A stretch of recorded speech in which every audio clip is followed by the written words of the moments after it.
საღამო მშვიდობისა მუშაობას იწყებს მთავარი აჭარაში გადაცემა, რომელშიც ყოველ სამშაბათს განსხვავებული აქცენტებით გესაუბრებით ქვეყანასა და რეგიონში მიმდინარე მხოლოდ მთავარ ამბებზე. მე ვარ ჟურნალისტ ილაშა ზარგინევა და დღევანდელ გადაცემაში წარმოგიდგენთ. ბრძოლა საქართველოში ახალ უპრეცედენტო ფაზაში გადადის. დაპირისპირება საკანონმდებლო და პოლიტიკური ველიდან საკონსტიტუციო სასამართლოში ინაცვლებს. ქართული ოცნების საკონსტიტუციო სარჩელი მზადაა. რომელი ოპოზიციური პარტიებისა და პოლიტიკოსების აკრძალვას ითხოვს მმართველი პარტია საკონსტიტუციო სასამართლოსგან. ვინ აღმოჩნდება სამუდამო აკრძალვის ქვეშ და რამდენად პასუხობს ქართული ოცნების სარჩელი საქართველოს კონსტიტუციასა და ევროპულ სტანდარტებს. ლელოს კონტრსარჩელი და მოლოდინები. ოპოზიცია ანტიდემოკრატიულად აცხადებს ნორმებს, რომლითაც მმართველი გუნდი საკონსტიტუციო სასამართლოს მიმართავს. რა სტრატეგია აქვს პარტიებს, რომლებსაც შესაძლოა სარჩელი შეეხოს? რა პერსპექტივას უტოვებს ეს დაპირისპირება საქართველოს ევროპულ მომავალს და ვინ რჩება გამარჯვებული მძიმე პოლიტიკურ ომში? მხოლოდ მთავარი და მნიშვნელოვანი გადაცემაში თავარი აჭარაში. ქართული ოცნება საკონსტიტუციო სასამართლოს სამი პარტიის აკრძალვის მოთხოვნით მიმართავს. შესაბამის განცხადება დღეს პრესკონფერენციაზე პარლამენტის თავმჯდომარე შალვა პაპუაშვილმა გააკეთა. პაპუაშვილის ინფორმაციით მმართველი პარტიის მიერ მომზადებული საკონსტიტუციო სარჩელი შემდეგი პარტიების არაკონსტიტუციურად ცნობას და აკრძალვას მოითხოვენ. ესენია ნაციონალური მოძრაობა, კოალიცია ცვლილებებისთვის და ძლიერი საქართველო ლელო. ქართული ოცნების ახალი საკანონმდებლო პაკეტის მიხედვით აკრძალვა პარტიის წევრებსა თუ მათთან დაკავშირებულ ადამიანებს პოლიტიკურ პროცესებში მონაწილეობის უფლება სამუდამოდ ჩამოართმევენ. ხელისუფლებაში მყოფი პარტია გეგმავს სარჩელს საფუძვლად დაუდოს პარლამენტში მის მიერვე შექმნილი საგამოძიებო კომისიის დასკვნა, რომლითაც შესწავლილია ნაციონალური მოძრაობის საქმიანობა. ქართული ოცნების მიერ შედგენილ სიაში ისეთი პირებიც იქნებიან, რომლებიც შესაძლოა ასაკრძალი ოპოზიციური პარტიების წევრები არც იყვნენ, თუმცა მმართველი გუნდი მიიჩნევს, რომ თავიანთი საქმიანობით ისინი თანხვედრაში არიან ასაკრძალი პარტიების მიზნებთან.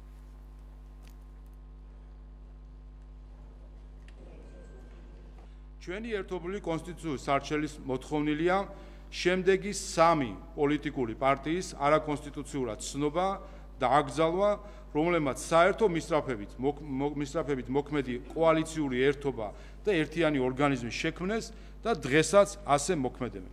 ეს პარტიებია და წარმოგიდგენთ პარტიებს მათი პარტიების რეესტრში ოფიციალურად რეგისტრირებული დასახელების მიხედვით. მოქალაქეთა პოლიტიკური გაერთიანება, ერთიანობა, ნაციონალური მოძრაობა. მეორე, მოქალაქეთა პოლიტიკური გაერთიანება, კოალიცია ცვლილებისთვის, გვარამია, მელია, გირჩი, დროა. მესამე, მოქალაქეთა პოლიტიკური გაერთიანება, ძლიერი საქართველო, ლელო, ხალხისთვის, თავისუფლებისთვის. ამასთანავე გასათვალისწინებელია, რომ ზემოხსენებულ პოლიტიკურ პარტიებთან მჭიდროდ დაკავშირებულია სხვა პოლიტიკური პარტიებიც, როგორებიცაა ელენე ხოშტარია, დროა და გირჩი, მეტი თავისუფლება, რომლებიც სინამდვილეში კოალიცია ცვლილებისთვის, გვარამია, მელია, გირჩი, დროას შემადგენლობაში არიან, თუმცა ფორმალურად დამოუკიდებელ პარტიებად არიან რეგისტრირებული. აგრეთვე კი ევროპას სტრატეგია აღმაშენებელი, ევროპული საქართველოს მოძრაობა თავისუფლებისთვის, ფედერალისტური პარტია, საქართველოს რესპუბლიკური პარტია და სხვა ფიქტიური, ერთკაციანი და მცირე პარტიები. თუმცა ვინაიდან მათ ამჟამად მათი სიდიდით, ორგანიზაციული სტრუქტურით, არსებითი გავლენა მათ შორის საარჩევნო ბარიერის გადალახვის რეალური პერსპექტივა არ გააჩნიათ, ამ ეტაპზე მათი აკრძალვის აუცილებლობა არ იკვეთება. მათი არაკონსტიტუციურობის საკითხი დღის წესრიგში შეიძლება დადგეს მოგვიანებით იმ შემთხვევაში, თუ ისინი პოლიტიკურ პროცესზე არსებით გავლენას შეიძენენ. საკონსტიტუციო სარჩელზე საუბრის ფონზე გასულ კვირას ჩვენ ვნახეთ მასშტაბური საგამოძიებო მოქმედებები ყოფილი მაღალჩინოსნების წინააღმდეგ, სადაც მილიონობით დოლარის ოდენობის ნაღდი ფული და ძვირფასეულობა იქნა ამოღებული. საქართველოს პროკურატურამ განსაკუთრებით დიდი ოდენობით უკანონო შემოსავლის ლეგალიზაციის ფაქტზე საქართველოს ყოფილ პრემიერ-მინისტრ ირაკლი ღარიბაშვილს ბრალდება წარუდგინა. პროკურატურამ აღკვეთის ღონისძიების სახით გირაო 1 მილიონი ლარის შეფართება და პასპორტის ჩაბარება ითხოვა. საქართველოს გენერალური პროკურორის გიორგი გვარაკიძის თქმით, ირაკლი ღარიბაშვილი, რომელიც 2019-2024 წლებში იკავებდა საქართველოს თავდაცვის მინისტრისა და პრემიერ-მინისტრის თანამდებობებს, ფარულად და შენიღბულად აქტიურად ახორციელებდა კანონით აკრძალულ სხვადასხვა ტიპის ბიზნეს საქმიანობას და იღებდა განსაკუთრებით დიდი ოდენობით არალეგალური წარმომავლობის შემოსავლებს. ამას ემატება ჟურნალისტებისა და აქტივისტების დაკავების ტალღა, რასაც წინ უძღოდა ქართული ოცნების მიერ დაჩქარებული წესით მიღებული კანონები, რუსთაველზე უწყვეტი პროტესტის პარალელურად დრო და დრო ხალხმრავალი აქციებიც იმართება, თუმცა ორგანიზატორები ვერ ახერხებენ პროცესის პოლიტიკურ შედეგებზე გადაატანას, რაც ანალიტიკოსთა აზრით ნიშნავს იმას, რომ აქციის ორგანიზატორებს შედეგზე ორიენტირებული სტრატეგია არ გააჩნიათ. ამ ფონზე ყოფილი პრემიერის გიორგი გახარიას პარტია გახარია საქართველოსთვის სადაო პარლამენტში მუშაობას იწყებს. დღეს ისინი პირველად დაესწრნენ პლენარულ სხდომას. პარტიის წევრმა გიორგი შარაშინიძემ განაცხადა, რომ მათი ყოფნა ემსახურება განსხვავებული აზრის დაბრუნებას პარლამენტში. ჩვენი პარლამენტში შემოსვლა არ ნიშნავს ამ პარლამენტის ლეგიტიმაციის მიცემას ან არ მიცემას, ეს ნიშნავს რეალობისთვის თვალის გასწორებას, ამბობს გიორგი შარაშიძე. მისი თქმით, სადაო პარლამენტს ქართულ ოცნებას ლეგიტიმაციის პრობლემა მოუხსნა თვითმმართველობის არჩევნების ბოიკოტირების შესახებ ტოტალურმა კამპანიამ და ამ და სხვა თემებზე ვისაუბრებთ ჩვენ შემდეგ სტუმართან ერთად. გიორგი კირთაძე, პარტია ახალის ერთ-ერთი ლიდერი შემოგვიერთდა უკვე სტუდიაში. ბატონ გიორგი, მოგესალმებით, მადლობა თქვენ გადაცემაში მონაწილეობისთვის. არ არის მარტივი დღე თქვენთვის, ვნახეთ დღის განმავლობაში გაკეთებული განცხადებები იმასთან დაკავშირებით, რომ ქართული ოცნება საკონსტიტუციო სარჩელით აპირებს სამი პარტიის გაუქმებას, მათ შორის არის თქვენი პარტია. თქვენ ხართ ახალი პარტია, რომლის განაცხადიც შექმნის დღიდან იყო ის, რომ პოლიტიკური პროცესების განახლება გსურდათ, რამდენად მიღწევადია, რამდენად რეალიზებადია თქვენი პირვანდელი მიზნის მიღწევა იმ ფონზე, როდესაც მართველი პარტია საერთოდ აკრძალვას გიპირებდა, რამდენად რეალიზებადი არის სარჩელი, რომლითაც ქართული ოცნება საკონსტიტუციო სასამართლოს მიემართავს თქვენი შეფასება. რამოდენიმე ამბობს მინდა რომ გამოვიხმაურო, ან დღევანდელ განცხადებასთან დაკავშირებით. პირველი მინდა ვთქვა ის, რომ რატომ მანდა მაინც დღეს 28 ოქტომბერს ეს განცხადება პაპუაშვილის მხრიდან, ხო, რეჟიმის ერთ-ერთი წარმომადგენლის მხრიდან და რატო არა მაგალითად გუშინ ან ხვალ ან გუშინ წინ, ხო? 1990 წლის 28 ოქტომბერს, ზუსტად 35 წლის წინ, ქართულმა ხალხმა პირველი მრავალპარტიული არჩევნები დაამარცხა რუსული რეჟიმი. და ვერავინ დამაჯერებს იმას, რომ ეს რაღაცა შემთხვევით დაემთხვა ახლა. ეს ხო არის ძალიან დიდი ხნის წინ კრემლში დაწერილი სცენარი, ხო? სწორედ 28 ოქტომბერს პირველი მრავალპარტიული არჩევნების თარიღზე პირველი გამარჯვება ქართველი ხალხის, ხო? რუსულ ბოლშევიკურ რეჟიმზე მრავალპარტიული არჩევნების შედეგად მიღებული. სწორედ ამ დღეს უნდა გაეკეთებინა ამ ეგრეთ წოდებული პარლამენტის ეგრეთ წოდებულ თავმჯდომარეს შალვა პაპუაშვილს ეს განცხადება და პარტიები უნდა აეკრძალა საქართველოში. რა თქმა უნდა, დარწმუნებული ვარო ეს ესე მოხდა, დარწმუნებული ვარო ეს არის სწორედ ამისთვის ჩანაფიქრი, რომ ქართულ ხალხს თავისუფლებისა და თავისუფლების დამოუკიდებლობისა და დემოკრატიისათვის რაღაცა ბრძოლის გზაზე დაждის მექანიზმად რუსეთმა მას ეხლა ეს მოუფიქრა და ივანიშვილმა, პაპუაშვილმა, კობახიძემ და სხვა გამტარებმა ეს ესე რომ ვთქვათ ხუთიანზე შეასრულეს და სწორედ 28 ოქტომბერს გააკეთეს განცხადება მიემართეს საკონსტიტუციო სასამართლოსთვის. ეხლა რაც შეეხება თვითონ უშუალოდ ამ გადაწყვეტილებას და რა ვიცი ამ სარჩელის აბსურდულობას და ასე შემდეგ. პირველ რიგში მინდა ვთქვა, რომ მე დარწმუნებული ვარ ძალიან მალე საქართველოს ისტორიის სახელმძღვანელოებში ეს რეჟიმი, რომელიც საკუთარ თავს ქართულ ოცნებას უწოდებს და რეალურად კი მოსახლეობის უმრავლესობა ამ ქვეყანაში ჩამოყალიბებულია, რომ ის არის რუსული რეჟიმი, ძალიან რაღაცა ცუდად შევა ჩვენი ქვეყნის სახელმძღვანელოებში, ცუდად შევა, იმიტომაც რა განცხადებებიცა თუ ქმედებებიც აქვთ გაკეთებული ჩვენი ქვეყნის ეროვნული ინტერესების საწინააღმდეგოდ, ბევრი დანაშაული აქვთ ჩადენილი, მაგრამ ასევე ვფიქრობ, რომ ერთ-ერთი ყველაზე მძიმე დანაშაული და ერთ-ერთი ყველაზე მძიმე თავი მათ ჩვენი ქვეყნის ისტორიაში ცუდად შესვლისთვის იქნება ეს მრავალპარტიულობისა და ზოგადად განსხვავებული აზრის აკრძალვის მცდელობა ჩვენს ქვეყანაში. რამდენად იმუშავებს ეს? ჩემი აზრით არ იმუშავებს. ისევე როგორც მათი რეპრესიული იარაღებიდან გასროლული ყოველი ტყვია აღმოჩნდა ფუჭი, ხო? იქ ჯარიმები, დაშინებებიც ემატება. მაშინ რა ასემსახურება, ბატონ გიორგი? ამის შემადგენელი ნაწილი იქნება არის მოსაზრება ასევე ანალიტიკოს და პოლიტიკოსთა წრეში, რომ ქართული ოცნების ამომრჩევლისთვის ეს არის ერთგვარი, არ ვიცი, ჭყალებში კოჭის გაგორება, რადგანაც ისინი სწორედ ამიტომაც აძლევდნენ ქართულ ოცნებას ხმას თავის დროზე წინა წლებში, რომ ნაციონალურ მოძრაობასთან მიმართებით სამართლიანობის აღდგენის რაღაც პრინციპებს დაეყრდნობოდა ეს პარტია, ხო? ეს არის ამომრჩევლისთვის მაშინ გათვლილი პიარსულა ქართული ოცნების მხრიდან თუ რეალურად ექნებათ მათ მექანიზმი, თუნდაც თქვენი პარტია აკრძალონ მაშინ. მოდი მიყვეთ იმ ლოგიკას, რაც თქვენ თქვით, რომ ეს არის რაღაცა თავისი ამომრჩევლისთვის გადადგმული ნაბიჯი. მე მგონი რომ ეს ესე არ არის და დასაწყისში თქვი და გავაგრძელებ ჩემს სასმოგვიანებითაც. ანუ რა გამოდის, რომ მაგალითად ირაკლი ჭეიშვილმა, რომელიც არის ამ ეგრეთ წოდებული პარლამენტის წევრი, ანზორ ბოლქვაძე, რომელიც ასევე ეგრეთ წოდებული პარლამენტის წევრია, აჩიკო ბერიძე, ამ ადამიანებმა გადაწყვიტეს მე ამიგრძალონ ჩვენს ქალაქში პოლიტიკური საქმიანობა, ეს არის მათი თავარი, ესე ვთქვათ, სურვილი, მოთხოვნა თუ დაპირება თავისი ამორჩევლისადმი. მართლა ეგ არის, რომ ანუ იმ ხალხმა ანზორ ბოლქვაძემ, რომელიც, რა ვიცი, ყველა მოწვევის საკრებულოს კი არა და იმისი რა ქვია, საქართველოს პარლამენტის წევრია, ნაციონალურ მოძრაობასთან კავშირის გამო გადაწყვიტა, რომ მე და ჩემი მეგობრები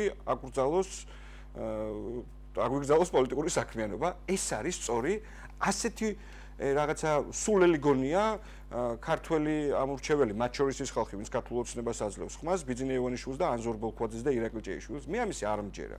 მე დარწმუნებული ვარ, კიდევ ერთხელ ვიმეორებ, რომ ეს არის რუსეთიდან წამოსული რაღაც დავალება, რომელიც ხო კარგად შეასრულა ივანიშვილმა. ნუ საბოლოო ჯამში როგორად შეასრულებს ამას ყველანი კარგად ნახავთ, მაგრამ ეს არის მათი მოთხოვნა. ეს არის ქართველი ხალხის დაჟჯისთვის გადადგმული ნაბიჯი, თავისუფლების მოყვარე ქართველ ხალხს უნდა უთხრან, რომ არა, თქვენ უნდა იცხოვროთ დიქტატურაში და იმ პირობებში, როცა რუსეთიდან წამოსული ნებისმიერი დავალება პირნათლად იქნება ამ ქვეყანაში. და უპირისპირდეს, ბატონ გიორგი, ალბათ თავარი კითხვა ამ შემთხვევაში არის ის, თუ რა სტრატეგია შეიძლება გქონდეთ თქვენს პარტიას, კოალიციას ან ოპოზიციურ ერთობას ამ ყველაფერთან დასაპირისპირებლად, თუნდაც იმისათვის, რომ ქართულმა ოცნებამ, როგორც თქვენ ამბობთ, ვერ შეძლოს რეალობაში გაატაროს ის რისკენაც მიდის, ხო, მაგზალოს საერთოდ ოპონირების რეჟიმ პოლიტიკაში, ხო?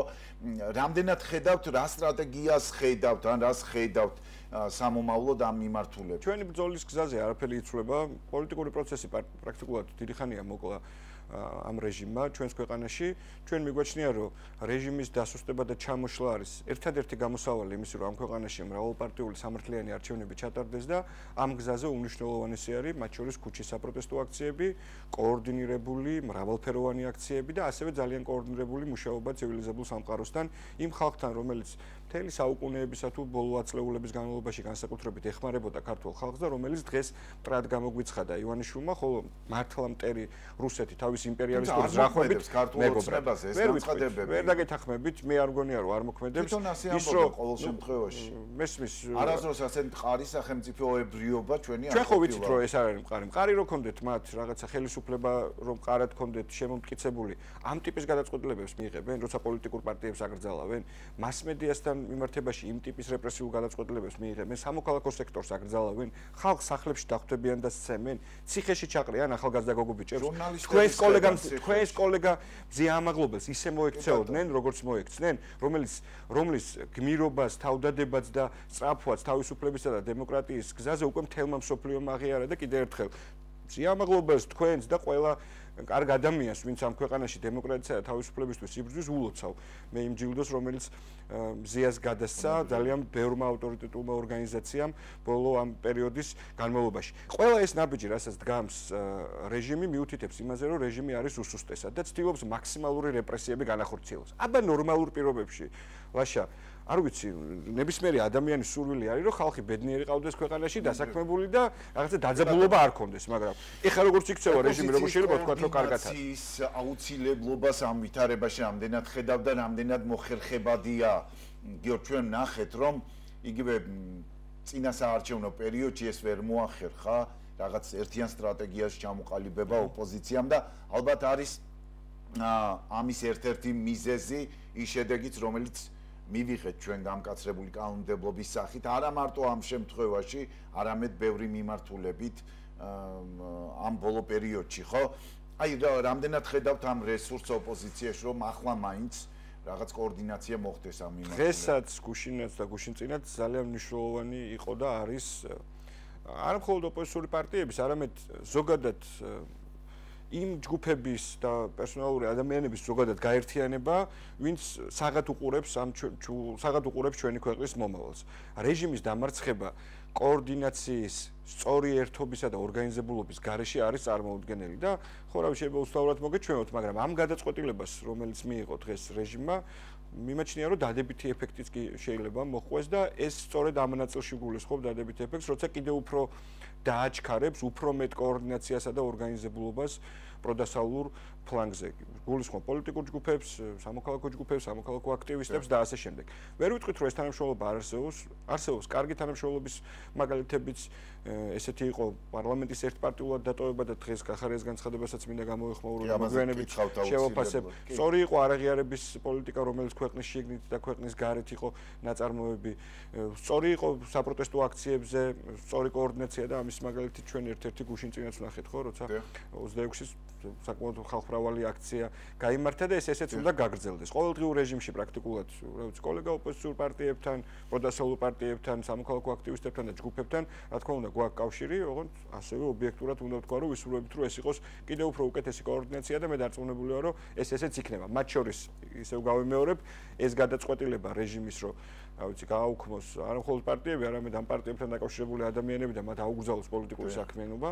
ალბათ საკონსტიტუციო სასამართლოს გადაწყვეტილების შემდეგ თქვენ აღარ გექნებათ უფლება, მე მომიწვიოთ ეთერში, მოიწვევთ მხოლოდ ანზორ ბოლქვაძეს, ირაკლი ჭეიშვილს და იმათთან საუბრის, ესე ვთქვათ, ფუფუნებათვის საშუალება გექნებათ.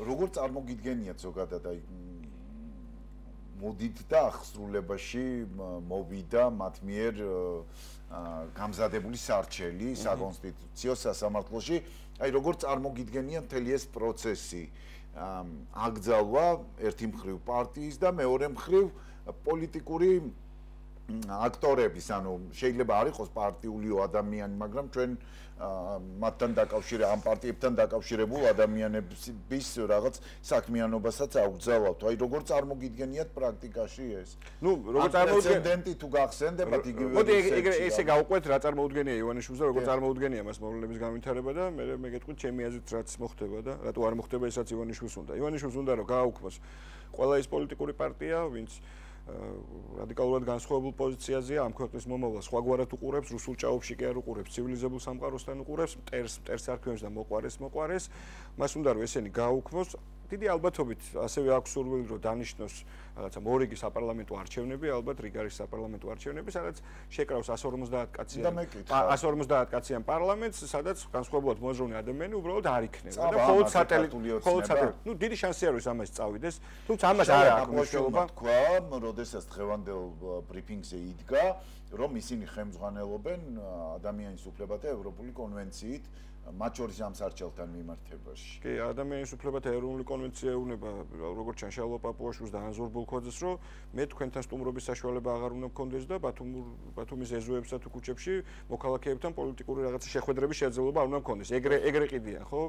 და რა ვიცი, ეგ ხო აბსურდი არის. რა მოხდება ჩემი აზრით რეალურად? ვერაფერი ვერ მოხდება, ლაშა, ისე როგორც წარმოუდგენია ივანიშვილსა და რეჟიმს. კიდევ ერთხელ ვუმბობ, ყველა სხვა მათი რეპრესიული მექანიზმი ფუჭირო აღმოჩნდა, ხო კარგად ნახეს. ქართველი ხალხის წინააღმდეგობა და ბრძოლა სადმე გააჩერეს. დღესაც რუსთაველზე აქცია მინარევოს, ბათუმშიც ადამიანები იკრიბება, ქუთაისშიც და ზუგდიდშიც, საქართველოს სხვა ქალაქებშიც. როცა საჭიროა და კონკრეტული თარიღი რაღაცა წინასწარ იქნება ნათქვამი, უამრავი 10,000-ობით ადამიანი გამოდის ქუჩაში. მათ არანაირი ლეგიტიმაცია უკვე ქვეყნის შიგნით მოსახლეობის უმრავლესობაში და ქვეყნის გარეთ ჩვენს პარტნიორებთან არ აქვთ. ხელს პრაქტიკულად არავინ ართმევს უკვე ივანიშვილსა და რეჟიმის წარმომადგენლებს. შემოაცვა გახარიამ ხელი მისმა პარტიამ და პარლამენტში შევიდა ეს პარტია. ამბობენ რომ ისინი იქნებიან ოპონირების რეჟიმში და ასე შეეცდებიან ქართული როგორც ჩანს პაპუაშვილის ბრიფინგზე გახარიას პარტიის სახელიც უარ ყოფილიყო, ალბათ ამიტომაც იყო ნაკარნახევი ის გადაწყვეტილება, რომელიც მიიღო გახარიამ და მისმა პარტიამ, მათ შორის იმითაც, რომ რაღაცა მაღალი ხელფასები აიღოთ, საბიუჯეტო დაფინანსება და ასე შემდეგ. ოღონდ შარაშიძეა თუ არ ვცდები, გვარად მისი პარტიის ერთ წარმომადგენლის განცხადებას უსმენდი, რომ ჩვენ ღრმად შევედითო ეხლა რეჟიმში შიგნითო და იქიდან ვაპირებთო მის ჩამოშლასო. კი, ნაპირულ ნაწილში ვეთანხმები, ისინი მართლა გახდნენ უკვე რეჟიმის ნაწილი, თუმცა მათი ჩამოშლილი რომ მათ მიერ რეჟიმის ჩამოშლა რომ აღარავის აღარ ჯერა, ეს ფაქტია. საქართველოს მასშტაბითაც კი 5 ადამიანიდან 4-მა აღარ მისცა ხმა აი ეგრეთ წოდებულ არჩევნებში 4 ოქტომბერს, რომელშიც გახარია მონაწილეობა მიიღო და ეს ხატყობს ამურჩევლის დამოკიდებულებას ისეთი ტიპის პოლიტიკოსებზე და პოლიტიკურ პარტიებზე, რომლებიც რაღაცა დროს ბრძოლის გზას უღალატებენ, რომელიც თავიდანვე ქართულ ხალხთან ერთად ჰქონდათ არჩეული და რეჟიმთან კოლაბორაციას და მის სისტემურ ოპოზიციად ყოფნას გადაწყვეტენ. ასე რომ მე მგონია, რომ გახარიას პარტიას ქართულმა ხალხმა განაჩენი უკვე თავად გამოუტანა, აგერ ცოტა ხნის წინ გითხარით ამ ეგრეთ წოდებული არჩევნების შედეგითაც და პრაქტიკულად ის აღარ პოზიციონირებს როგორც პროდასალური, განსაკუთრებით რა თქმა უნდა ოპოზიციური პარტია, ის ცალსახად უკვე გახდა სისტემის ნაწილი. შესაბამისად, არც ლეგიტიმაციის ნაწილში ოპოზიციისთვის და ოპოზიციური ერთობისთვის. რო თქვათ, რომ ეს არის კარგი, რა თქმა უნდა, თავს მოვიტყუებთ, არც ერთი ადამიანის გადასულა ბიძინა ივანიშვილის მხარეს არ არის კარგი, თუმცა მე ლეგიტიმაციის ალბათობას ხედავთ იმ ლეგიტიმაციის, რომელსაც თქვენ აყენებთ მაგალითად ეჭქვეში. ჩვენ და საქართველოს მოსახლეობის უმრავლესობა აყენებს ეჭქვეში, კი არ აყენებს ეჭქვეში, არ თulis მას ლეგიტიმურად და მას ლეგიტიმურად არ თulis მათ შორის არც ის ხალხი, ვინც 2024 წლის საპარლამენტო არჩევნებზე გახარიას მხარი დაუჭირა. ამიტომაც ვთქვი, რომ 5-დან 4-მა უკვე აღარ მისცა გახარიას ხმა და მხოლოდ თავისი ხმების 25% აქვს აღებული და ეს შეგვიძლია ვნახოთ, ხო, აი ამ ეგრეთ წოდებული არჩევნებისგან თბილისის საკრებულოში ეს ბატონი შარაშიძე, რომელიც გამოდის ეხლა და რაღაცა მოძრაობს ტელეეთერებიდან, თბილისის საკრებულოში 4%-იანი ბარიერიც კი ვერ გადაალახეს და ერთი დეპუტატიც კი ვერ შეიყვანეს, თორსდებით თვითონ იყოს ის პირველი ნომერი. ეგ არის ქართველი ხალხის პასუხი მათზე. რაც შეეხება ლეგიტიმაციის ნაწილს, მე არ ვთვლი, რომ ამითი რაღაცა ლეგიტიმაცია მიენიჭა მათ შორის ან პარლამენტს, ან პარლამენტის თავმჯდომარეს, ან ზოგადად რეჟიმს არ მიენიჭა, იმიტომაც რომ საქართველოს მოსახლეობის აზრი ივანიშვილთან და რეჟიმთან დამოკიდებულებაში არ შეცვლა და ამას, რა ვიცი, არა მხოლოდ კვლევებიც ხატყობს, კაცო, ნებისმიერ უბანში თუ ქუჩაზე გასეირნების დროსაც შეგვიძლია ეს მარტივად დავინახოთ და არ შეცვლა ჩვენი იმ მეგობრების აზრი რეჟიმის მიმართ, რომელთა მხარდაჭერის გარეშეც წარმოუდგენელია თანამედროვე მსოფლიოში ჩვენ კეთილდღეობითა და უსაფრთხოდ ვიცხოვროთ, ხო? გულისხმობ ევროპის კავშირს, ამერიკის შეერთებულ შტატებს და ასე შემდეგ. მათი ართანამშრომლობა ბიძინა ივანიშვილთან ცხადყოფს იმას, რომ ჩვენ საქმე გვაქვს არა ხელისუფალთან ამ ქვეყანაში, არამედ ჩვენ გვყავს რეჟიმი და ამას ეგრეთ ვთვლის ჩვენი დასავლელი მეგობრები. რაც არის უმნიშვნელოვანესი, მათი მხრიდან უამრავი ბერკეტია ჯერ კიდევ რომლის ამოქმედებაც შეიძლება ის სანქციები თითქოს რო არ ნერვიულობენ, რა თქმა უნდა მოქმედებს მათზე და ბევრი სხვა ბერკეტი ასევე რომლის გამოყენებაც არის მნიშვნელოვანი. შემაკავებელი გიორგი, ნახეთ სასამართლო ხელისუფლებასთან დაკავშირებით და დამოკიდებულებაში ოპოზიციას პროევროპულ ოპოზიციას აქვს პესიმისტური დამოკიდებულება საკანონმდებლო საქმიანობასთან დაკავშირებით ახლაც ისაუბრეთ თქვენ და ეს თქვენი დამოკიდებულება აშკარად ჩანს. მაშინ რა მექანიზმი რჩება იმისათვის, რომ რაღაც ტიპის შემაკავებელი გავლენა კონდეს ხელისუფლებაზე იგივე გამკაცრებულ კანონმდებლობასთან დაკავშირებით, იგივე საერთაშორისო პარტნიორებთან ურთიერთობის თვალსაზრისით ოპოზიციას იქნება თუ საზოგადოებას იქნება ხელისუფლება რა შემაკავებელი არსებობს მაშინ? ქართველი ხალხი არის მთავარი შემაკავებელი ფაქტორი იმისა, რომ ჩვენი ქვეყანა უკან რუსულ ჭაობში არ გადაეშვება და ისევ ისტორიის სახელმძღვანელობს უნდა დაუბრუნდეთ ალბათ, როცა ჩვენ ყავდა მსგავსი ტიპის რეჟიმი, ალბათ ბევრად უფრო ძლიერი 1990 წლის 28 ოქტომბერს ჯერთი 90 წლის მარტში გადაწყვიტა მასში რეჟიმ არჩევნების ჩატარება, მაგრამ ქართველი ხალხის წინააღმდეგობით ეს არჩევნები ჩავარდა, იძულებული გახდა რეჟიმი უკან დაეხია, მრავალპარტიულობა დაეშვა და მრავალპარტიულ არჩევნებზე ქართველმა ხალხმა რუსული რეჟიმი მაშინ დაამარცხა. დარწმუნებული ვარ, რომ ესეც ეხლაც ესე მოხდება აუცილებლად. ქართველი ხალხის წინააღმდეგობა არის მთავარი იარაღი, რაც ჩვენი რა ვიცი შულების მომავლის გადამრჩენელი არის ახლა და ამ წინააღმდეგობას კიდევ უფრო გაძლიერება და გამრავალფეროვნება ჭირდება და დარწმუნებული ვარ, რომ საბოლოოდ ესეც მოხდება. წარმოუდგენელია ლაშა ქართველ კაცს დააჯერო, რომ რუსეთი არის შენი მოყვარე და კეთილი სურველი დღეს და ხედავ ჩვენ მათ განცხადებებს როგორ აქებენ რეჟიმის წარმომადგენლებსა და რეჟიმს ზოგადად და დასავლეთი რომელთა დახმარებითაც მართლა პირდაპირ მნიშვნელობით შიმშილს ვებრძოდით 90-იან წლებში, რომელიც გვეხმარებოდა, არ ვიცი, განათლებაში, ჯანდაცვაში, კულტურულ მემკვიდრეობაში, ყველა სხვა მიმართულებაში, ეს ხალხი გახდეს უცებ ჩვენი ქვეყნის მტერი. საქართველოს ტერიტორიები ოკუპირებული აქ რუსეთს და არა დასავლეთს. ქართულ ადამიანს იტაცებს ყოველდღიურად რუსეთი და არა ჩვენი დასავლელი მეგობრები. ჩვენი ქვეყნის უკეთესი მომავალი ყველა იმ ხელშესახები ამბით, რითაც გვეხმარებიან, უნდა დასავლეთს და არა რუსეთს. ამიტომ ისტორიის ამგვარი გადაწერა, რომ ეს ცივილიზაციური ომი რუსეთისა და ივანიშვილის სასარგებლოდ გადაწყდეს საქართველოში და მოსახლეობის უმრავლესობამ ეს დაიჯეროს, არის წარმოუდგენელი. ამიტომ არ დარწმუნებული გამარჯვებაში, ხო, მნიშვნელოვანია რა ფასი დაგვიჭდება, თუ იქნებით კარგად ორგანიზებულები, თუ იქნებით მტკიცენი, თუ არ მითანამშრომლებს, ფასიც იქნება დაბალი. სამოქალაქო პროტესტი, რომელიც ერთი წელია ქვეყანაში მიმდინარეობს და ჩვენ ვხედავთ რა ფასი უჯდება, თუნდაც ამ პროტესტში მონაწილე ადამიანებს, იგივე რუსთაველის ქუჩის გადაკეტვა, ტროტუარზე დგომა, რა ვიცი, ქუჩის გადაკეტვაც არ არის საჭირო ხშირ შემთხვევაში, რომ ეს ადამიანები დააკავონ, ხო? პოლიტიკური ნაწილის შეტანა რატომღაც ეფექტურად ვერ მოხერხდა ამ პროტესტში ბევრი მცდელობის მიუხედავად და თქვენი მოსაზრება არის ამასთან დაკავშირებით საინტერესო როგორ შეიძლება ეს პროტესტი ერთგვარ პოლიტიკურ პროტესტად გარდაიქმნეს ჩვენ ვხედავთ რომ აქციის მონაწილეები მთავარი ბირთვი ახალგაზრდები ხშირ შემთხვევაში პოლიტიკოსებს არ უყურებენ ჯანსაღად ხო თქვენს კოლეგებს მათ შორის აი როგორ შეიძლება ეს პროცესი უფრო გაჯანსაღდეს?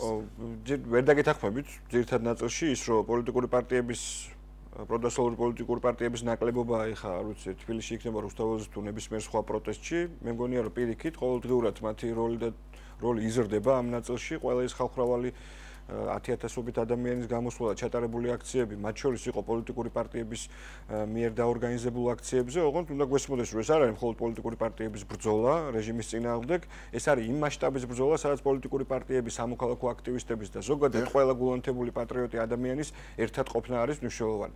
და ამ მიმართულებით გვაქვს ჩვენ ხელშესახები რაღაცა უკეთესობაც, ბევრად უფრო კოორდინირებულად მოქმედებთ და ჯერა რომ კიდევ უფრო მეტად კოორდინირებული მოქმედება, კიდევ უფრო მრავალფეროვანი პროტესტი აუცილებლად მიგვიყვანს შედეგამდე.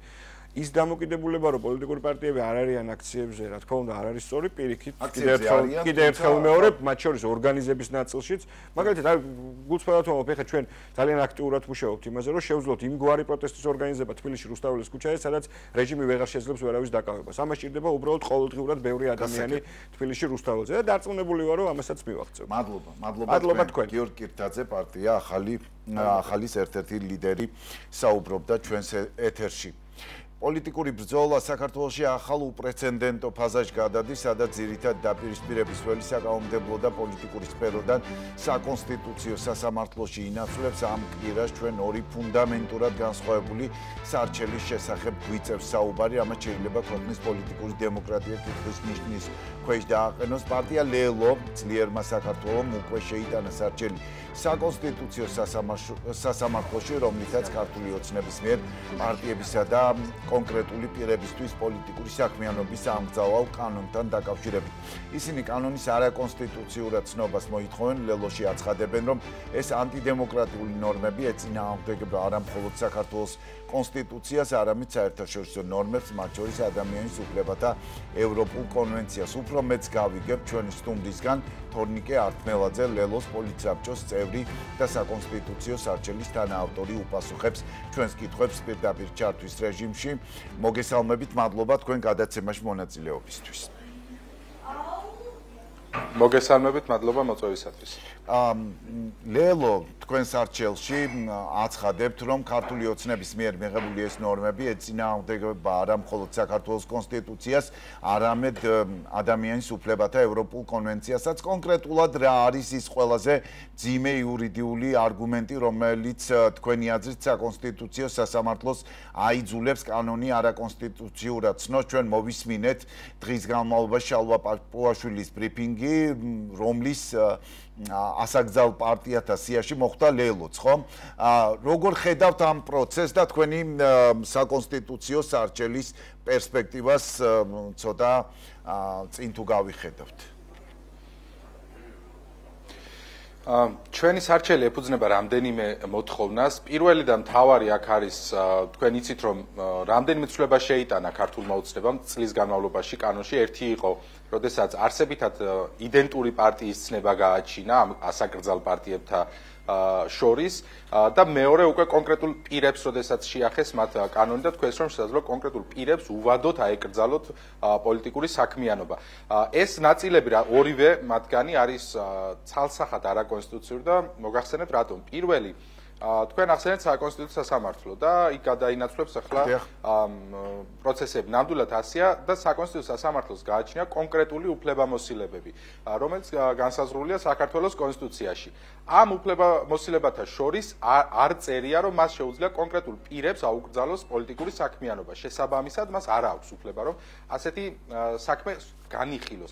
ეს ნაწილი არის ცალსახად არაკონსტიტუციური და პაპუაშვილის განცხადებითაც პრინციპშიც დაადასტურდა, როდესაც მათ პირების აკრძალვაზე, პირებისთვის პოლიტიკური საქმიანობის აკრძალვაზე ამ ეტაპზე შეიკავეს თავი და არ მიმართავენ საკონსტიტუციოს. რაც შეეხება მეორე ნაწილს, ეს არის არსებითად იდენტური ცნების გაჩენა.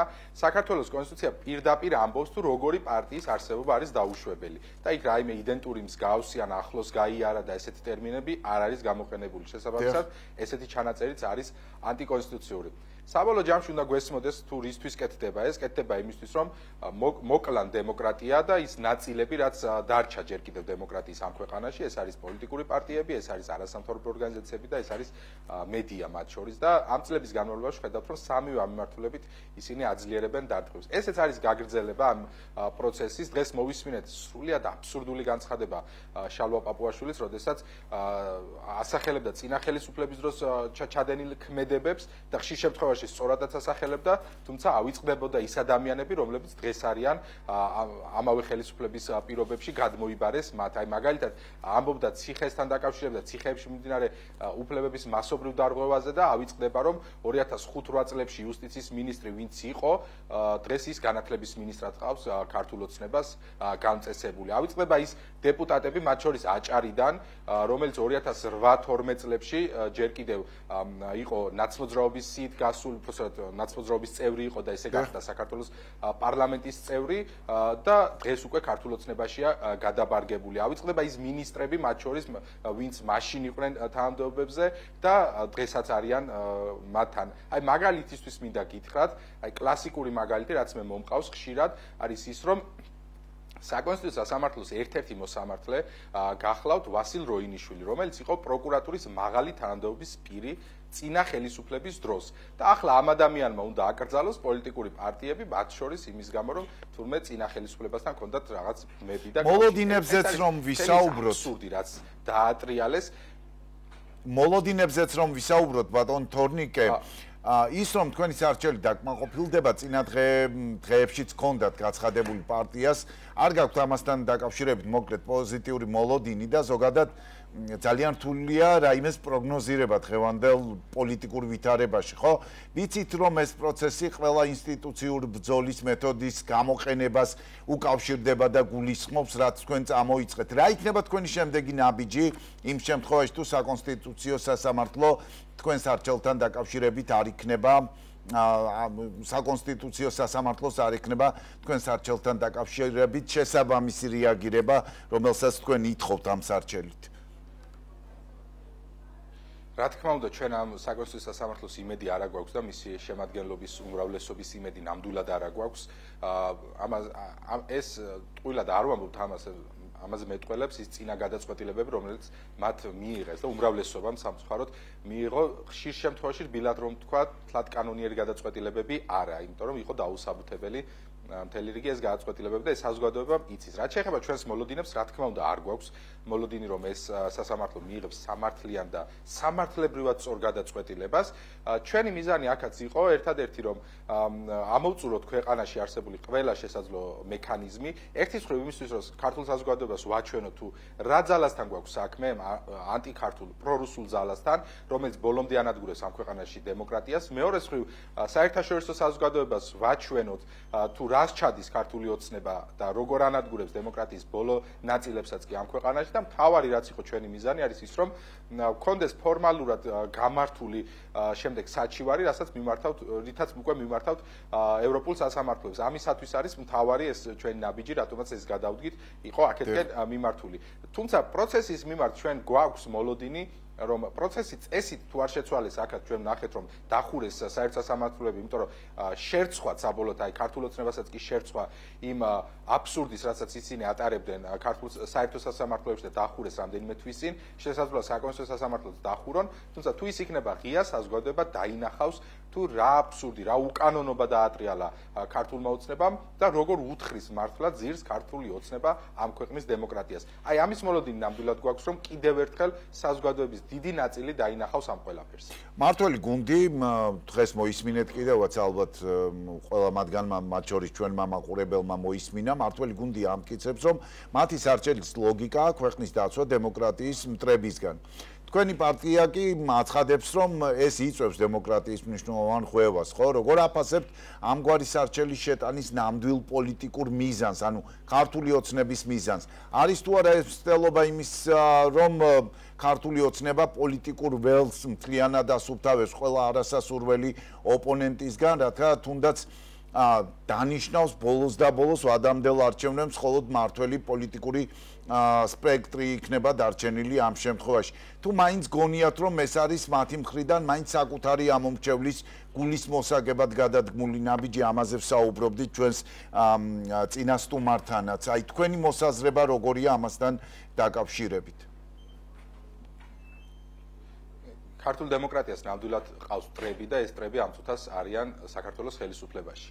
და ისინი უთხრიან ძირს და ეს არ არის მხოლოდ ჩემი შეფასება, ამას ვხედავთ სხვადასხვა საერთაშორისო ორგანიზაციების, მათ შორის ევროპარლამენტის და სხვადასხვა ევროპული სტრუქტურების არაერთ რეზოლუციაში, დასკვნაში, მოსაზრებაში, რომ მხოლოდ ქართული ოცნება უთხრის ამ ქვეყნის დემოკრატიას ძირს. ეს არის დამდგარი ფაქტი და არა ვინმეს მოსაზრება უკვე. რაც შეეხება პარტიების აკრძალვას, კი ეს მე მიმაჩნია, რომ არის ველის მოსუფთავების მცდელობა.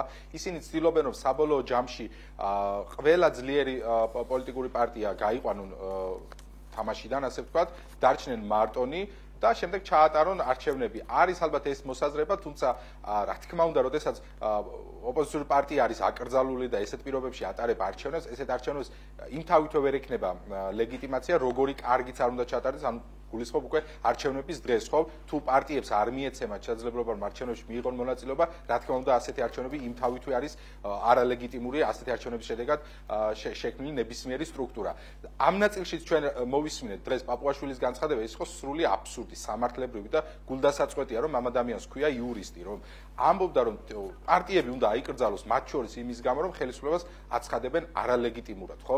როგორ შეიძლება ეს სერიოზული სახით დადგეს ადამიანი, რომელიც თავის თავს უწოდებს პარლამენტის თავმჯდომარეს და ესეთი რამ განაცხადოს. როდესაც კონსტიტუცია პირდაპირ ამბობს, თუ რა შემთხვევაში შეიძლება აიკრძალოს პარტია და იქ არ წერია, რომ პოლიტიკური მოსაზრების გამო, როდესაც ხელისუფლება ან მისი რომელიმე შტო არის არალეგიტიმურად მიჩნეული პოლიტიკური პარტიის მიერ, ასეთ შემთხვევაში უნდა აიკრძალოს. ესეთი რამ არ წერია კონსტიტუციაში და მან მოიხსენია ასევე გერმანული პრაქტიკაც, ხო? უბრალოდ საუბრობდა დასავლურ პრაქტიკაზე და პაპუაშვილი წლების განმავლობაში იყო გერმანულ ორგანიზაციაში. აი დღეს რო აგენტებს ეძახიან, დღევანდელი გაგებით ეგეც აგენტი იქნებოდა რამდენიმე წლის წინ. აი იმ ორგანიზაციაში რომ მუშაობდა, დარწმუნებული ვარ, ბევრი გადაწყვეტილება უნახავს გერმანიის ფედერაციულ სასამართლოს, მათ შორის პოლიტიკური პარტიების აკრძალვასთან დაკავშირებით, თუ რა მაღალ სტანდარტს აწესებს ის და რას ითხოვს და პრაქტიკულად არ კრძალავს მათ შორის ისეთ პარტიებსაც, რომელიც მაგალითად შესაძლოა ხშირ შემთხვევაში რასობრივ არ ეთნიკურ შუქსაც კი აღვივებდნენ გერმანიაში, ხო? ესეთი პარტიებიც კი არ იკრძალება იქ და ჩახედოს და კარგად ნახავს თუ რა სტანდარტია ევროპაში, მაგრამ დარწმუნებული ვარ მან ეს შესანიშნავად იცის სამწუხაროდ ახლა ასე სჭირდება მის უფროს და რა თქმა უნდა შალვა პაპუაშვილს ვინ მისცა იმის უფლება რომ თავისი გადაწყვეტილებები გაახმოვანოს რასაც დაუწერენ რასაც ეტყვიან რომ და გააკეთოს აკეთებს იმას და ესეც ეს ვნახეთ ჩვენ რომ შევაჯამოთ ბატონ თორნიკე ჩვენი საუბარი რამდენად ხედავთ პრაქტიკაში იმ შემთხვევაშიც კი თუ დააკმაყოფილებს საკონსტიტუციო სასამართლო ქართული ოცნების სარჩელს მოქმედებაში რამდენად ხედავთ ამ ყველაფერს აღსრულების ნაწილს როგორ ხედავთ ცოტა გრძელვადიან პერსპექტივაში და მაინც აუბრუნდეთ საკონსტიტუციო სასამართლოს ორი სარჩელი ერთმანეთისგან განსხვავებული შინაარსის თქვენი და ქართული ოცნების ამ სარჩელების კოორდინაციის ნაწილს როგორ ხედავთ თქვენ უკვე საკონსტიტუციო სასამართლოს შიდა სამუშაო სივრცეში შიდა ნაწილში ჩვენ ჯერ უნდა ვნახოთ ქართული ოცნების მიმართვა საკონსტიტუციოს მიმართ ეს არ დევს ანუ ოფიციალურად არ გვაქვს ეს დოკუმენტი იმიტომ რომ პროცედურები აქვს კიდევ გასავლელი და ამის შემდეგ უფრო მეტის თქმას შევძლებ მათ შორის სამართლებრივ სტრატეგიასთან დაკავშირებით თუმცა ამ ეტაპისთვის ამ ორი საქმის გაერთიანება პრაქტიკულად შეუძლებელია არათუ შემიძლია პირდაპირ გითხრათ რომ შეუძლებელია იმიტომ რომ სხვადასხვა მოთხოვნებია სხვადასხვა დავა და ასე შემდეგ მიუხედავად იმისა რომ მათი შინაარსობრივი კავშირი ერთმანეთთან რა თქმა უნდა შესაძლოა იყოს თუმცა აქაც ჯერჯერობით ვერ გეტყვით ზუსტად იმიტომ რომ უნდა ვნახოთ რა დაწერეს იმიტომ რომ პოლიტიკურად არავითარ მნიშვნელობა არ აქვს თუმცა სამართლებრივად ამას გარკვეული მნიშვნელობა აქვს რაც შეეხება საკონსტიტუციო სასამართლოში აქ უკვე მნიშვნელოვანი იქნება თუ რას გადაწყვეტს საკონსტიტუციო ჩვენ არც იმას გამოვრიცხავთ რომ სხვა მიმართვაც გავაკეთოთ ამ ეტაპისთვის ჯერ ვერ გეტყვით თუმცა შესაძლოა სხვა სარჩელიც იქნეს შეტანილი და ასე შემდეგ უბრალოდ ჯერ უნდა ვნახოთ რა დაწერეს რაზე გვედავებიან ჩვენ აქ მნიშვნელოვანია ის რომ ლელო დაფუძნდა 2019 წლის დეკემბერში და იმ დაფუძნების დღიდან დღემდე ჩვენ ვამბობთ ცალსახად რომ განვიხილავთ მხოლოდ კონსტიტუციურ მეთოდებს ხელისუფლების ცვლილებისთვის და განვიხილავთ მხოლოდ არჩევნებს და ამის გადაწყვეტილება ასე რომ ხედავთ ამ საკითხს ამის ნათელი მაგალითი იყო ჩვენი გადაწყვეტილება როდესაც იმ ბრძოლის ველზე შევედით რასაც ადგილობრივი თვითმმართველობის არჩევნები ერქვა და ერთ-ერთი ნათელი დასტური სწორედ ეს იყო რაც ჩემი აზრით ნებისმიერ ობიექტურ დამკვირვებელს შეუქმნიდა შტაბ-ჭრილებას რომ ჩვენ მხოლოდ კონსტიტუციურ მეთოდებს განვიხილავთ რა თქმა უნდა ამ არგუმენტებს და სხვა არგუმენტებს არაერთ არგუმენტს მივიტანთ საკონსტიტუციო სასამართლოში თუმცა კიდევ ერთხელ ვიტყვი რომ ჩვენ ამ არგუმენტებს მივიტანთ არა იმისთვის რომ მოსამართლების დარწმუნების იმედი გვაქვს და მათი უმრავლესობის დარწმუნების იმედი გვაქვს არა ამის იმედი ნამდვილად არა გვაქვს ჩვენ მივიტანთ ამ არგუმენტებს იმისთვის რომ ქართულ საზოგადოებას დავანახოთ კიდევ ერთხელ რომ ჩვენ არასდროს არ წავსულვართ უკანონო ქმედებებზე და პირიქით ჩვენ ყოველთვის ვამბობდით რომ გვჯერა გვწამს მხოლოდ სწორი სამართლებრივი და კონსტიტუციური მეთოდების გასაგებია მადლობა თქვენ ნახოთ როგორ განვითარდება პროცესები ჩვენ რა თქმა უნდა მივადევნებთ თვალს თუ რა განვითარება იქნება მალე პოლიტიკური ეპიცენტრი კი ბატონო მივადევნებთ აუცილებლად თვალს და ალბათ კიდევ მოგვიწევს ამ თემებზე საუბარი ვიდრე აკრძალავენ თქვენს პარტიას თორნიკე ართმელაძე ლელოს პოლიტიკური საბჭოს წევრი საუბრობდა ჩვენს ეთერში ლელოს საკონსტიტუციო სარჩელზე ყველაზე მწვავე და სადაო საკითხია ის რომ ახალი საკანონმდებლო პაკეტით აკრძალული პარტიის წევრებსა და მათთან დაკავშირებულ ადამიანებს პოლიტიკურ პროცესებში მონაწილეობის უფლება სამუდამოდ ჩამოერთმევად სამოქალაქო ორგანიზაციები მკაცრად აკრიტიკებენ ამ ნორმებს მათ სპეციალურად გამართულ ბრიფინგზე აღნიშნეს რომ საკანონმდებლო ცვლილებები არაკონსტიტუციურია რადგან არ განსაზღვრავს მკაფიო კრიტერიუმებს რომელთა მიხედვითაც მოქალაქე შეიძლება აკრძალულ პარტიასთან დაკავშირებულ პირად გამოცხადდეს და ჩამოერთვას ძირითადი პოლიტიკური უფლებები. მათი თქმით ეს იურიდიული ბუნდოვანება და რისკი ქმნის პოლიტიკური დევნის საფრთხეს. საქართველოს საკონსტიტუციო სასამართლოს უწევს უმძიმესი და ალბათ უფრო ისტორიული გადაწყვეტილების მიღება, რომელიც განსაზღვრავს სად გადის ზღვარი დემოკრატიის დაცვასა და პოლიტიკური ოპონენტების დისკვალიფიკაცია შორის. ამ თემის ანალიტიკურ ნაწილზე გადავდივართ, გადაცემის დასკვნით ნაწილში პოლიტიკურ ფილოსოფიის დოქტორი არჩილ გამზარდია უპასუხებს ჩემს კითხვებს პირდაპირ ჩართვის რეჟიმში. არჩილ მოგესალმებით, მადლობა გადაცემაში მონაწილეობისთვის. მადლობა თქვენ. დღის განმავლობაში ცოტა არ იყოს დღევანდელი დღე გამორჩეული იყო განცხადებებით, პოლიტიკური განცხადებებით მათ შორის და განსაკუთრებით საკონსტიტუციო სარჩელთან დაკავშირებით, რომელიც მომზადებული აქვს ქართულ ოცნებას. პირველ რიგში ის რისი დასკვნის გამოტანის საშუალებას იძლევა პარლამენტის თავმჯდომარის დღევანდელი ბრიფინგი და ის ინფორმაცია, რომელიც მან გაახმოვანა ამ ბრიფინგზე, სამი პოლიტიკური ჯგუფის აკრძალვასთან დაკავშირებით ოპოზიციის ნაწილზე ვსაუბრობთ, ბუნებრივია. როგორ ხედავთ პერსპექტივაში ამ სარჩელის წარმატებას ან წარუმატებლობას არჩევთ თქვენ? კი ბატონო, ხო, პირველ რიგში ეს არ არის მაინც რთული სურათი გადასააზრებლად. საქმე იმაშია, რომ ქართული ოცნება პოლიტიკური მონაწილეობის თვალსაზრისით ძალაუფლებაში ფლობს სრულ ოლიგოპოლიას, ის არის ერთადერთი განკარგავი ძალაუფლების და ახლა როგორც ჩანს, ის ცდილობს ამ ბაზრის ერთი ნაწილის, რომელსაც ეგრეთ წოდებული ოპოზიციური პოლიტიკური ბაზარი შეგვიძლია ვუწოდოთ, ამ ბაზრის წარმართვასაც. ანუ აქამდე ის ამ პროცესს ნაკლებად ახერხებდა პირდაპირ ჩარევებით, შეიძლება რაღაცა ირიბი ქვედა დინებების ხარჯზე ყოფილიყო ეს შესაძლებელი. ახლა ის ცდილობს არა მხოლოდ საძალაუფლებო სივრცე დაალაგოს, რაც უკვე გააკეთა, რა, პრაქტიკულად ყველა სახელმწიფო ინსტიტუტი არის ერთი მმართველი სუბიექტის ძალაუფლების ქვეშ. არამედ უკვე ეს ინტერვენცია გააკეთოს ოპოზიციურ ბაზარზეც, რომელიც თავისი არსით უნდა ყოფილიყო განყენებული. ამიტომაც აი ამ სურათს ვადევნებთ ახლა თვალს, როგორ უნდა დაიკავოს ქართულმა ოცნებამ ბაზარი როგორ წარმართოს, ისე რომ თავისათვის სასურველი მოცემულობა მიიღოს.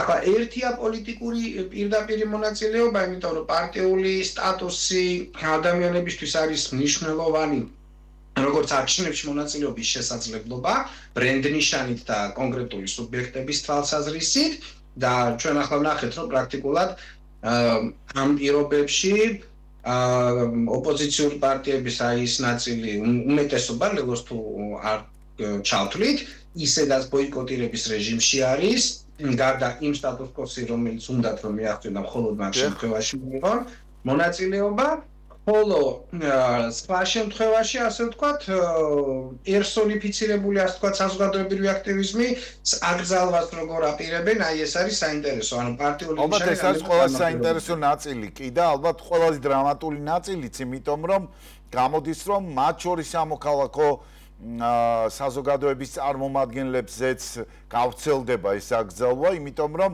ჩვენ გვესმის სხვადასხვა დროში პოლიტიკური განცხადებები, რომ თუნდაც პროტესტში ჩართული ადამიანების უმრავლესობას ისინი აკავშირებენ ნაციონალურ მოძრაობასთან.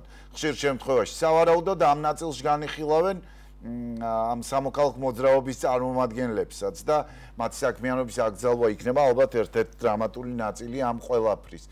თუმცა რამდენად საერთოდ რეალიზებადი შეიძლება იყოს, ახ პოლიტიკოსები საუბრობდნენ ჩვენს ეთერში თქვენამდე არჩილ და ისინი საუბრობდნენ იმაზეც, რომ ფაქტობრივად წარმოუდგენელია ამ სარჩელით თუნდაც დააკმაყოფილოს ეს სარჩელი საკონსტიტუციო სასამართლომ რეალობაში განხორციელდეს ეს ყველაფერი.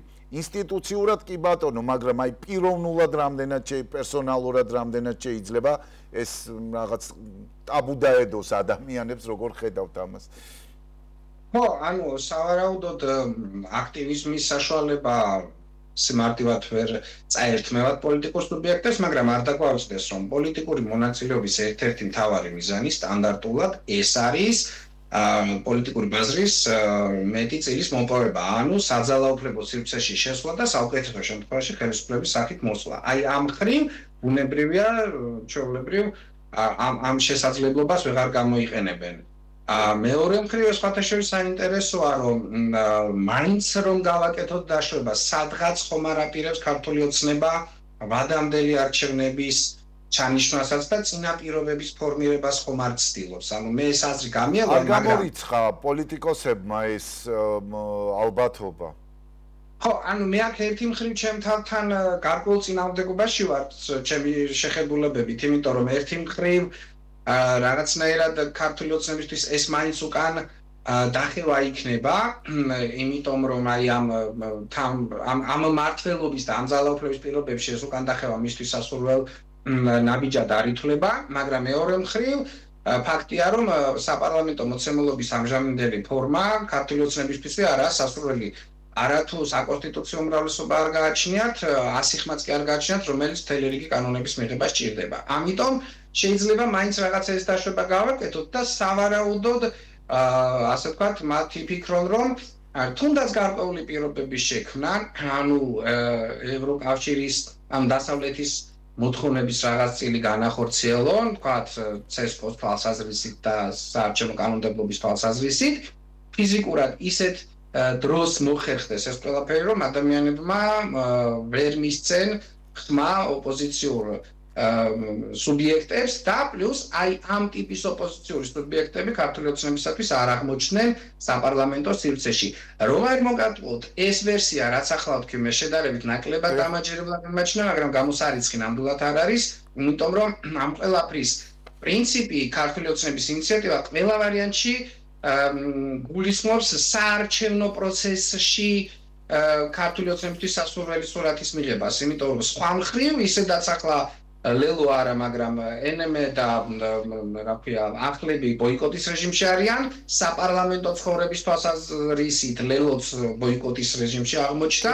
ამიტომ ამ მხრივ საერთო სურათს, აი ვთქვათ, მიმდინარე პროცესისას დიდად არ შეეხმიანება ეს, ამაზე არ აირეკლება, ეს უნდა აირეკლოს ყველა ვარიანტში არჩევნების თემაზე და ამიტომ ალბათ შეიძლება გავაკეთოთ მაინც დაშვება, რომ მსგავსი რაღაცისკენ ემზადებოდეს და უბრალოდ პროგნოზირებული ოპოზიციური ველი მიიღოს ქართულმა ოცნებამ, ამის მიხედვით ივარაუდოს ვინ, როგორ და რა ფორმით შეიძლება აღმოჩნდეს პარლამენტში და თანაც იმ ულტიმატუმის და იმ წინათ ვთქვათ დათქმით, რომ თითოეული მათგანი უნდა იყოს ფრთხილად, თორემ ქართული ოცნების ხელშია ნებისმიერი მათგანი სამომავლო აკრძალვაც. ოპოზიციამ კერძოდ ლელომ კონტრსარჩელით ამ პროცესს მიმართა საკონსტიტუციო სასამართლოს, რამდენად წარმოგიდგენიათ, რომ საკონსტიტუციო სასამართლო იმ პირობებში ცოტა რთულია სასამართლოზე ილაპარაკო და მით უმეტეს საკონსტიტუციო სასამართლოზე რაღაც პროგნოზების დონეზე არჩილ, თუმცა მოლოდინები თავად ამ სარჩელის თანაავტორი ყავდა ახლა ეთერში რამდენიმე წუთის წინ, ვიდრე თქვენ შემოგიყვანდით ეთერში და მას არ აქვს რაღაც პოზიტიური მოლოდინი საკონსტიტუციო სასამართლოსგან, მიუხედავად ამისა, როგორც მან განაცხადა, ეს იყო აუცილებელი პროცედურა, რომელიც ვინმეს უნდა გაეკეთებინა და ამ შემთხვევაში ასეთი აღმოჩნდა ლელო. რამდენად ხედავთ კონტრსარჩელის და ქართული ოცნების სარჩელის კოორდინაციაში საკონსტიტუციო სასამართლოს გადაწყვეტილებას შეიძლება დავუშვათ თეორიულად მაინც, რომ საკონსტიტუციო სასამართლო მან განხილვაზე, ან განხილვის რაღაც ეტაპის შემდეგ ქართულ ოცნებას უარი უთხრას ამ სარჩელის აღსრულებაზე? ამის არანაირი პირობა მოცემული შემთხვევისთვის არ არსებობს. ამას გეკითხებით, იმიტომ რომ ჩვენ პოლიტიკურ ნაწილში იმიტომ გეკითხებით, რომ ჩვენ გვაქვს უკვე პრეცედენტი, ხო, პრეზიდენტის იმპიჩმენტთან დაკავშირებით ამ საკონსტიტუციო სასამართლოს გადაწყვეტილებას ვიცნობ და შესაბამისად ჩნდება ვარაუდებიც, ხომ, რაღაც გარკვეულწილად. მაშინაც ეს იმპიჩმენტი შესაძლებლად ჩათვალა, ხო, საკონსტიტუციო სასამართლომ და ამასობა პროცესი. ანუ ამ ეტაპამდე, ამ დღემდე არ ყოფილა შემთხვევა, როდესაც საკონსტიტუციო სასამართლოს მიუღია გადაწყვეტილება, რომელიც მმართველი სუბიექტის ინტერესებთან არ იყო, ასე ვთქვათ, გაერთიანებული, ანუ მათ წინააღმდეგ არაფერი არ დაუკმაყოფილებიათ. ამიტომ ამისი არანაირი პირობა ამ წუთისათვის არ არის. თუ არ ჩავთვლით ერთადერთ შესაძლებლობას, რომ ქართულ ოცნებას მოუნდეს საკონსტიტუციო სასამართლოს რაღაცა პოზიციონირება განსხვავებულად, რომ ის თითქოს არ წარმოადგენს მმართველობით სახილობას ქართული ოცნების, ასე ვთქვათ, ძალაუფლების რაღაც ნაწილს და თუ მოინდომებს, რომ გამოაჩინოს როგორც დამოუკიდებელი სუბიექტი. აი ამ შემთხვევაში შეიძლება მსგავსი სცენა რეალისტურად ჩათვალოთ, მაგრამ ამის შესაძლებლობაც რომ დავთვალოთ, უნდა ვნახოთ რა ძალაუფლებისკენ მიდის ქართული ოცნება და რამდენად შეიძლება თუნდაც თეორიულად ქონდეს მსგავსი ინტერესი. ასევე შეგვიძლია ვთქვათ, რომ ამ ეტაპამდე ქართულ ოცნებას მსგავსი ინტერესი არ აქვს. მხოლოდ იმ შემთხვევაში შეიძლება რაღაცა ჩავთვალოთ, ანუ ეს დაშვებები გავაკეთოთ, თუ გადავწყვიტავთ, რომ აი ახლა რაღაცებს ხელოვნურად ჭალებში დაალაგებს ხელისუფლება თავის გემოზე, მაგრამ შემდეგ ითამაშებს კვლავ დემოკრატიის როლს და აი საკონსტიტუციო სასამართლოს რაღაცა ისეც გააკეთებინებს, რომელიც ვითომ ქართულ ოცნებასთან ასე ვთქვათ, სიმეტრიაში არ მოდის, აი ცესკოს შეცვლის, აი მოთხოვნას ვადამდელ არჩევნებზე დააკმაყოფილებს და ითამაშებს დემოკრატიულ როლს, მაგრამ მე მგონი, რომ ამისი არანაირი ინტერესი ქართულ ოცნებას არ გააჩნია. ოპოზიციას როგორ ხედავთ? მათი გიორგი კირთაძე იყო ახლების ერთ-ერთი ლიდერი, ჩვენი პირველი სტუმარი და მასაც ვკითხე, აი ამის შემდეგ მაინც როგორ წარმოუდგენიათ რაღაც სტრატეგიასთან დაკავშირებით ოპოზიციონერებს ერთიანი ხედვის ჩამოყალიბება. რა თქმა უნდა, სტრატეგიის ნაწილში და თქვენ არ გიყვართ ხოლმე ოპოზიციის ერთობაზე საუბარი და გასაგებიცაა რატომაც. თუმცა ახლა ხედავთ თუ არა საჭიროებას, რომ ოპოზიციამ რაღაც ერთობლივი მექანიზმი შეიმუშაოს ამ სარჩელთან მიმართებით ან ზოგადად ქართულ ოცნებასთან ოპონირების რეჟიმში გასამკლავებლად. არ ვიცი, როგორ ხედავთ მათ ამ რაღაც საერთო საქმიანობის ნაწილს ცოტა შორეულ პერსპექტივაში. კი ბატონო, წერტილოვან შემთხვევებში, ანუ რაღაც ფრაგმენტულ დეტალებზე ოპოზიციური სუბიექტების თანამშრომლობას მე ნეგატიურად არ ვუყურებ ხოლმე, თუმცა ნაკლებად რეალისტურია მათი ურთიერთსიძულვილიდან გამომდინარე, მაგრამ შედარებით გლობალურ დონეზე ოპოზიციური ერთობების თემას მე იდეურადაც, ანუ არა მარტო რეალისტურობის თვალსაზრისით, იდეურადაც ვეკიდები ძალიან ნეგატიურად. სხვათა შორის ახლა მურჩაობ კვლევაზე პოლიტიკური კარტელების შესახებ, რომელიც აი ამ ერთიანობის იდეასთან ძალიან ახლოს არის. ერთიანობისთვის უნიკალური პერიოდი გიდგათ არჩილ მშურს კიდევაც, რადგანაც პოლიტიკური მიმართულებას იკვლევ, ძალიან კარგი პერიოდია თქვენთვის ალბათ. მეცნიერული თვალსაზრისით უნიკალური პროცესი. ნიადაგია საქართველოში კი და აი ამ კუთხით ვიკვლევ ამ პროცესს. რაც გულისხმობს იმას, რომ პოლიტიკური ერთობები თავისი არსით შეიძლება მხოლოდ პოლიტიკურ ოლიგოპოლიამდე და კარტელამდე გავიდეს და მე ბაზრის ასეთი სეგმენტაცია არასოდეს ვქვილას იდეურად, სულ რომ შესაძლებელი იყოს. ასეთ კარტელებს ჩვენ ფრაგმენტულად ვხედავთ საქართველოში, აი ამ ცვლილებებთან გვაქვს საქმე და იგივე ხელისუფლების ეს სარჩელიც ამგვარი კარტელის განახლება ცვლილების ფორმირების საშუალებას გულისხმობს. ამიტომ შემიძლია ვთქვა, რომ ერთობის იდეას ბრჭყალებში აი ეს ლოზუნგების აღგრძელები როგორც წესი რაღაცა წმინდა ტერმინებად მოჩანს და ამის უკან ბევრად უფრო მძიმე და შავი შინაარსი გულისხმება ხოლმე, ამიტომ მე ამას ვერ მივყვები, აქვს საბედნიერო თუ სამწუხაროდ საკმარისი ცოდნა იმისათვის, რომ დავინახო ლოზუნგის უკან რა იმალება და მეორე მხრივ სულ რომ ამ პოლიტიკურ აჟიოტაჟს თუ პროპაგანდას აღვყვე, ამისი არანაირი პირობა არ გვაქვს, ჩვენ კაფიოდ ხედავთ, რომ ურთიერთსიძულვილის დონე პოლიტიკურ სუბიექტებში ბევრად მაღალია. მით უმეტეს ახლა ახალი პოლიტიკური კარტელების ჩამოყალიბების პროცესია და ისინი არც ერთ შემთხვევაში ერთმანეთთან ზედმეტ ურთიერთობებს არ შექმნიან. ეს არის ცდელობა ამომრჩეველი, როგორც მომხმარებელი მოატყუონ ფსევდო გაერთიანებების და რაღაცა ფსევდო ერთიანების იდეებს. გასაგებია. მადლობა არჩილ თქვენ, მადლობა. პოლიტიკური ფილოსოფიის დოქტორი არჩილ გამზარდია აფასებდა მიმდინარე პოლიტიკურ პროცესებს ჩვენს ეთერში. ასეთი იყო დღევანდელი მთავარი აჭარაში და მთავარი თემები. ერთმანეთს კვლავ სამშაბათს ისევ 21 საათზე შევხვდები, მეც დროებით გემშვიდობებით.